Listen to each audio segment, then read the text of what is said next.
ආයිබෝවන් දුවේ පුතේ. වණක්කම්. අද දිනත් ඔන්න ටීචර් දෙමළ පාඩමක් අරගෙන ආවා. පුතේ පසුගිය දිනවල අපි 5 වන නිපුණතාව අවසන් කරා. ඔන්න එහෙනම් 6 වන නිපුණතාවටත් ආවා. 6 වෙනි නිපුණතාවය යටතේ පුතාලට ඉගෙන ගන්න තියෙන සංවාද.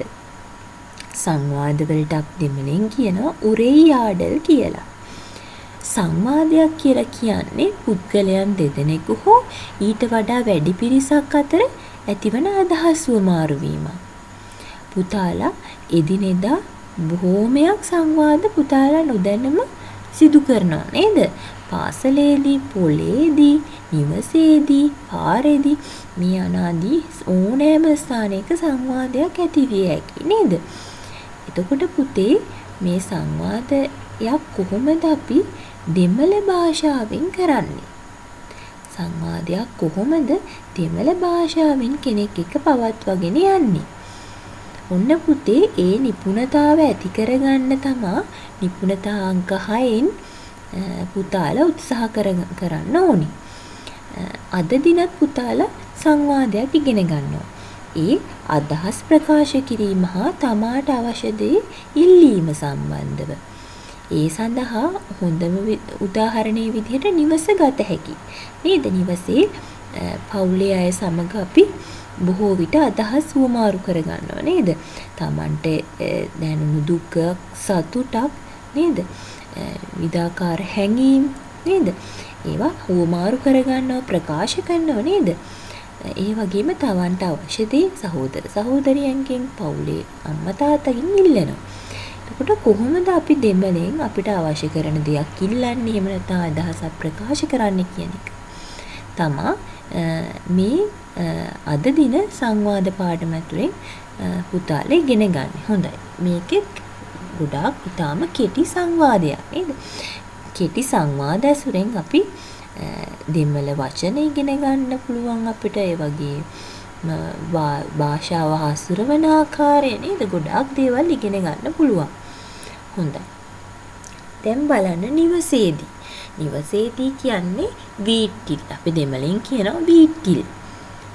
එතකොට වීටිල් නිවසේදී අපි කොහොමද කෙනෙක් සමග කෙටි සංවාදයක් කියදෙන්නේ? ඔන්න බලන්න පුංචි සංවාදයක් තියෙනවා පුතාලට. ඔන්න පුතාට හොඳටම බඩගිනි. ගෙදරත් කවුරුත් නැහැ. අක්කා තමයි ඉන්නේ. ඔන්න පුතා කෑ ගහලා කියනවා අක්කා අක්කා. හරි. පුතාලා එතකොට ඇයි බලන්න මේ ටීචර් අක්කා අක්කා කියලා දෙපාරක් දාලා තියෙන්නේ? පුතේ මේ සිංහල සේරුම සහ දෙමළ උච්චාරණ තමයි පුතාලට මෙතනින් සපයලා තියෙන්නේ. එතකොට පුතේ අක්කා කියන එකේ දෙමළ උච්චාරණය සහ සිංහල තේරුම සමානයි. මොකද ඒ වචනය දෙමළෙහි සහ සිංහලට පොදු වචන දෙකේම එකම විදිහට පාවිච්චි වෙන්නේ. ඒක නිසා ඒකේ කිසිම වෙනසක් නැහැ. හොඳයි. ඊට පස්සේ ඔන්න අක්කා කියලා ඔය අඬ ගහනකොට අක්කා එනව නේද? කොයි හරි නා අක්කලා ඉන්න අය දන්නවනේ. එන්න තංගි. ඇයි නංගි? එන්න තංගි. ඇයි නංගි? අක්කා නැවත ඔන්න ඔයාගෙන් විමසනවා. ඇයි නංගි? එහෙම නැත්නම් එන්න තම්බි. ඇයි මල්ලි? කියලා අහනව නේද? හොඳයි. ඔන්න අක්කා එහෙම අහනකොට ඔන්න මල්ලි අඬනවා. බලමු අපි ඇයි කියලා. එනක්කු පස්සික් කිරදු. මට බඩගිනි. ඔන්න හොතටම බඩගිනුනහම සමහරලාට අපිට ඇඬෙනව නේද? ඔන්න මල්ලිත් අඬනවා නේද? චූටි මල්ලි කෙනෙක්. එහෙම නැත්නම් චූටි නංගි කෙනෙක් වෙන්නේ නැති නේද? ඔන්න එනක්කු පස්සික් කිරදු. මට බඩගිනි. කොහොමද කියන්නේ මට බඩගිනි කියලා? ඔයාලත් කියන්න මාත් එක්ක. එනක්කු පස්සික් කිරදු. මට බඩගිනි. ඔන්න ඉතින් අක්කා කියනවා வாருங்கள் සෝරු சாப்பிடுங்கள். එන්න බත් කන්න. අපි ආයෙත් කියමු පුතේ. வாருங்கள் සෝරු சாப்பிடுங்கள். එන්න බත් කන්න. ඔන්න අක්කාට ගහනවා බත් එක බෙදලා එන්න බත් කන්න. හරිද? මල්ලි අඬන්නේ නැත්තේ බත් බෙදා ගන්න බැරුවද? නැත්නම් නංගි අඬන්නේ නැත්තේ බත් බෙදා ගන්න බැරුවද? එහෙම නැත්නම් අක්කා තනියෙන් කන්න බැරුවද? මොකක්ින්ද දන්නේ නේද? හොඳයි. දැන් පුතාලද පුංචි දෙබසක් ඉගෙන ගත්තා.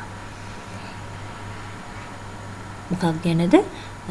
නිවසේදී සිද්ධ වෙන අදහස් ප්‍රකාශ කිරීම, අවශ්‍ය දෙයක් ඉල්ලීම සම්බන්ධව එක්තරා උදාහරණයක්. හොඳයි. පුතාලටත් පුළුවන් මේ ආකාරයෙන් යම් කිසි ආකාරයක දෙබසක් ගොඩනගන්න. නිවසේ තමන්ගේ අවශ්‍යතාවක් මොන හරි දෙයක් ඉල්ලලා එහෙම නැත්නම් අදහස් ප්‍රකාශ කිරීමක් විදිහට පුංචි දෙබසක් නිර්මාණය කරන්නත් පුළුවන් පුතාලට නේද නිවසේදී. උත්සාහ කරලා බලන්න. පවුලේ වෙනත් සමාජිකයෙක්ගේ නමක් දාලා නේද? දැන් මෙතන තම්බි තංගේ කියන දෙකම අපිට පාවිච්චි කරන්න පුළුවන්. ලියලා තියෙන්නේ නම් තංගේ කියන නම. නංගිට තමයි මේ එතකොට දෙබස නංගිත් සමග නංගියක් අය තමයි වෙන්නේ. නමුත් තම්බිටත් මේක යොදා ගන්න පුළුවන්. හොඳයි දුවේ පුතේ, අද දින අපි මේ ඉගෙනගත්ත කෙටි දෙබස් ඛණ්ඩය එහෙම නැත්නම් කෙටි සංවාදය හොඳින් හුරු කරගන්න. පුංචි සංවාදයක් පුතාලට ඒක හරිම පහසුයි. පුතාලා මේක මේ විදිහටම පුතාලගේ පොතේ සටහන් කරගන්න. රූපත් අඳින්න පුළුවන් නම් ගොඩක් හොඳයි. මේ විදිහට රූපයක් ඇඳලා මේ රූපය ඇදලා මේ වගේ මේ දෙබස් විදිහට ලියාගත්තත් කමක් නැහැ. එතකොට හුඟක් මතක හිටිනවනේ නේද පුතේ? අපිට මතක තියාගන්න ඕනේ මේවා නේද? ඒ විදිහට අඳිනවා නම් කමක් නැහැ. හොඳයි. රූප පුතාලා කැමති විදිහක රූප සටහන් ඇඳලා මේ කෙටි දෙබස් ඛණ්ඩය එහෙනම් පුතේ පිටපත් කරගන්න, පාඩම් කරගන්න. ඉදිරියේදී මම මේ පාඩමෙන් අභ්‍යාස දෙනකොට ඒවා හොඳින් නිවැරදිව කරන්න කියලා ඉල්ලා සිටිනවා. එහෙනම් දුවේ පුතේ අද දිනට නියමිත දෙමළ පාඩම ටීචර් අවසන් කරන්නයි යන්නේ. ඊළඟ දවසෙත් මේ වගේම ලස්සන දෙමළ පාඩමකින් අපි හමු වෙමු. ස්තුතියි.